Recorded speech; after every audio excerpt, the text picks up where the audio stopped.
Señores panelistas y señores que nos acompañan esta noche en este en vivo, tenemos a Camilo Torres, el señor coronel en uso de la reserva activa de la policía, una persona que vivió en Haití, precisamente de primera mano cómo es la situación, y estoy completamente seguro que nos ha acompañado en toda la charla y ha estado muy pendiente. Entonces, él quiere compartirnos en este momento cuál es la vivencia ya viviendo en Haití, qué es lo que realmente uno puede encontrar en este tipo de situación. Camilo, bienvenido. Carlitos, muchas gracias. Un saludo a Juan Carlos y a nuestro compañero, el otro panelista. Agradecerles esta participación y yo quisiera complementar quizás una serie de elementos que acertadamente han expuesto nuestros panelistas y uno tiene que ver es por qué los colombianos llegan allá. O sea, por qué hay colombianos, y en este caso los mal llamados mercenarios o nuestros exmilitares llegan allá. Y es que Haití siempre ha sido, digamos, que un mercado prolífico para este tipo de empresas y para este tipo de ejércitos privados, entre comillas. Cuando llegamos en 2005, la situación era absolutamente terrible en seguridad, habiendo ya 7.800 miembros de las Naciones Unidas, de la MINUSTAH, en funciones de seguridad del Estado. Y digamos que desde siempre las compañías privadas han estado presentes en Haití, un mercado muy dominado por, digamos, por las empresas americanas. De hecho, de tal suerte que esto no es nuevo, o sea, no podemos decir que es que los colombianos fueron a abrir un mercado o llegaron allá de primera mano, sino que es una tradición, digamos que muy arraigada en la sociedad haitiana.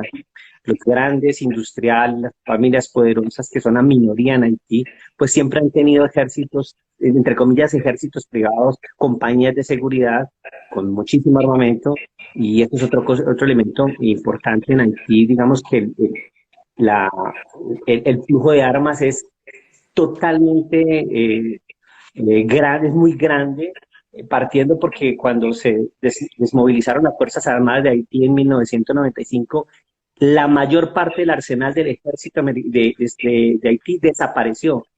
Y esto estamos hablando de camiones, tanques, cañones, armamento, fusilería, etcétera. O sea, todo desapareció, se lo llevaron.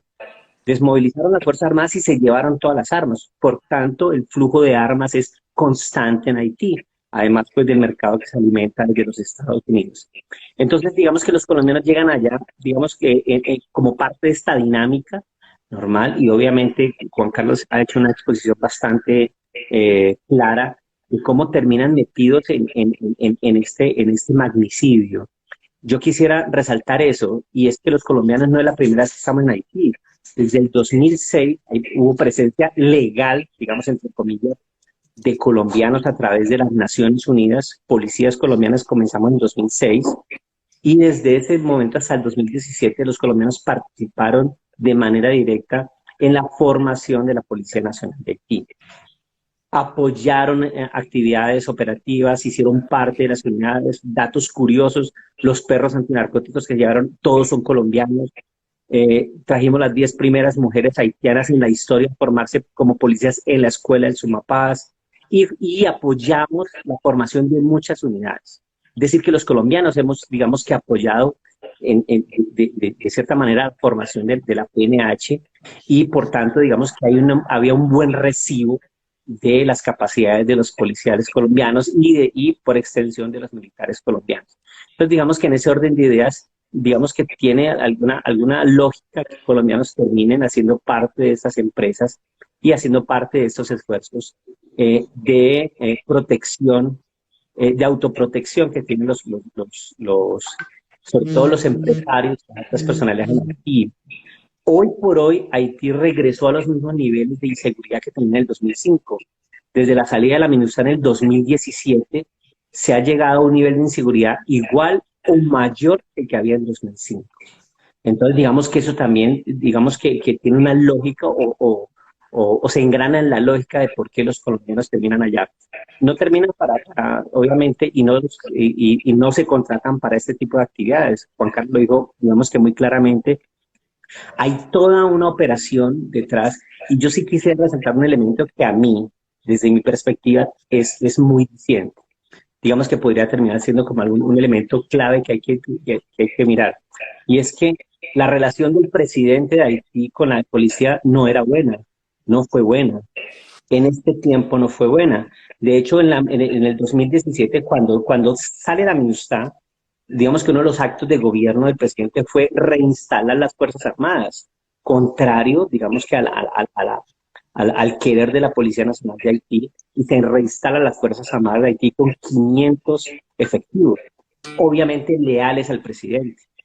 Y otro dato que digamos que termina siendo muy diciente es que en el 2020, en febrero del 2020, se estalló una huelga de policías en Haití, una huelga armada de policías, o sea, manifestantes, policías armados en carros, con pistolas, con fusiles, manifestándose, exigiendo el derecho a sindicalizarse, para poder negociar con sus superiores unas mejoras salariales. Y digamos que el punto culminante es cuando la policía se enfrenta al ejército y ataca el comando de las nuevas Fuerzas Armadas. Y hay un combate en el campo de Marte, que está al lado de esto, entre la policía y el ejército. Entonces, mire que ya hay, digamos que hay un elemento digamos, que queda en el aire, y es la mala relación que viene entre el presidente y la policía. Y ahí voy llegando al punto que decía Juan Carlos, del por qué la seguridad presidencial termina, digamos que infiltrada, porque la seguridad presidencial es de la Policía Nacional de Haití.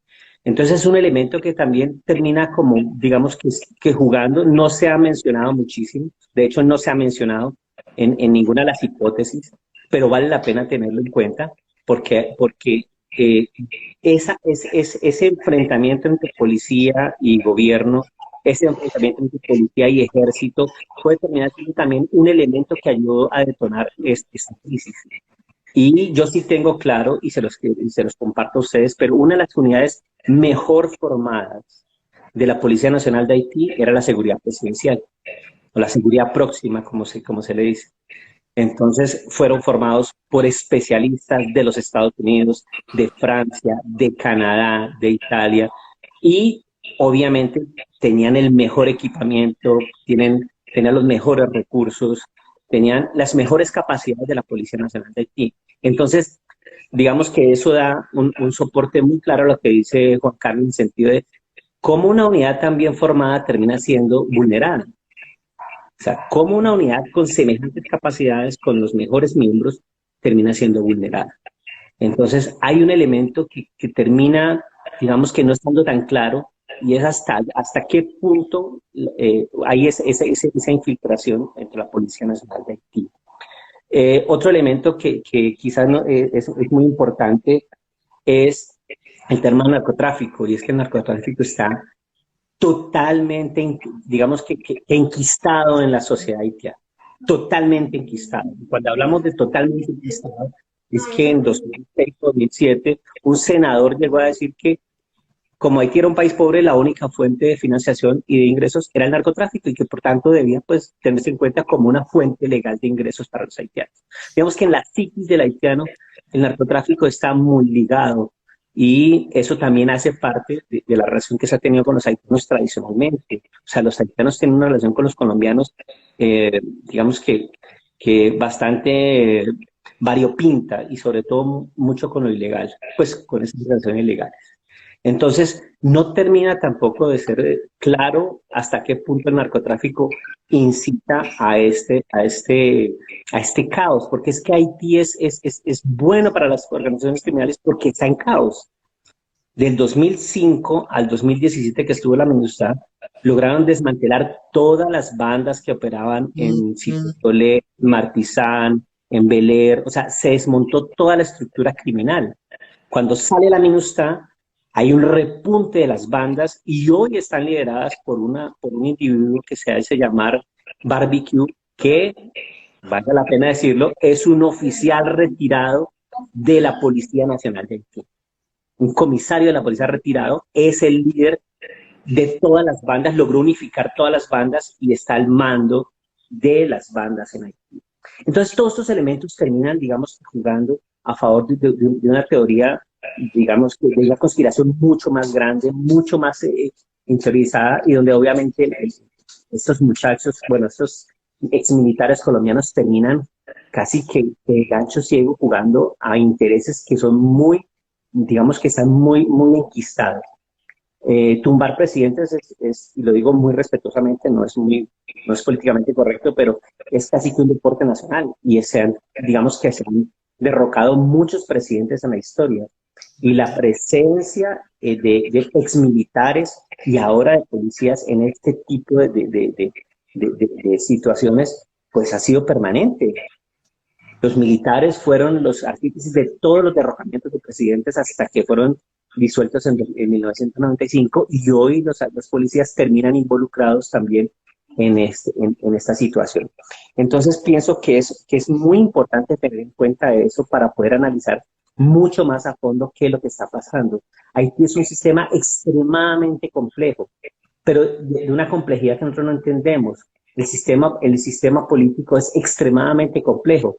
Todos los cargos de elección, todos los cargos públicos son de elección popular. O sea, ¿cuándo eligiste a tanta gente? Cada 2 años hay que renovar 2/3 partes del Congreso. No hay ni plata, ni tiempo, ni capacidad para hacer tantas elecciones, y entonces termina siendo un proceso muy complejo.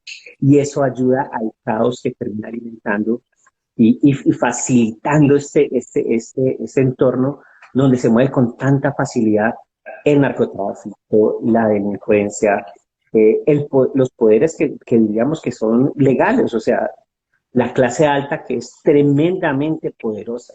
La clase alta haitiana es muy pequeña, pero es muy poderosa, y mueven, o sea, yo siempre acuño una frase que es que Haití no es un país pobre, es un país con muchos pobres, que es diferente, pero digamos que el dinero que se mueve es enorme. Entonces, todo eso termina alimentando lo que muy claramente nos explicaba Juan Carlos y nuestro compañero, de ese sistema que estando en caos es mucho más rentable para todo el mundo. Estando en caos, Haití es mucho más rentable para muchas personas que estando, digamos que con el orden que por lo menos le dieron las misiones de Naciones Unidas. Y hay que aclararle que no es una misión de Naciones Unidas. Han habido 6 misiones de Naciones Unidas más varias intervenciones de Estados Unidos, o sea que el país ha estado casi controlado gran parte del tiempo por fuerzas externas, por la comunidad internacional, por el sistema de Naciones Unidas.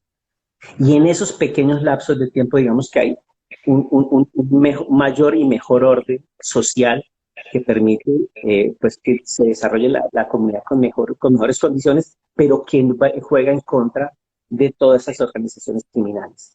Entonces, si uno quiere ver todo el panorama, tiene que tener en cuenta todos estos elementos, porque son muy importantes, y solo cuando uno está allá empieza a entender, digamos, que esta situación.